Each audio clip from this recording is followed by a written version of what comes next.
So we are going to see how to plot a discrete time signal in MATLAB, but before we jump into that, let us make some important definitions. So as you can see, y is my sampled signals. So it is the sequence of the sample signal, and it is a function of nt, where n is the number of position of the sample and t is the sampling time. So say we have an n which is defined from 0 to 9, that is I have 10 samples from 0th position up to 9th position, and my y is the sequence of the sampled signal. So I have, as position 0 the value is 1.6, at position 3 the value is 3, at position 4 it is -1, and at 9 it is 2.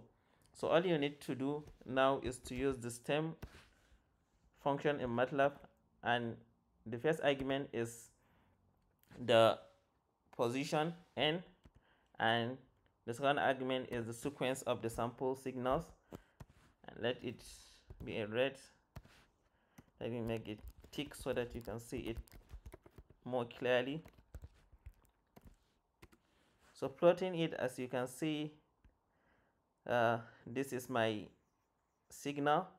If you want to learn how to plot sine wave, also how to make multiple plot in a single plot, kindly watch the playlist on the screen, and please like the video if you learn something.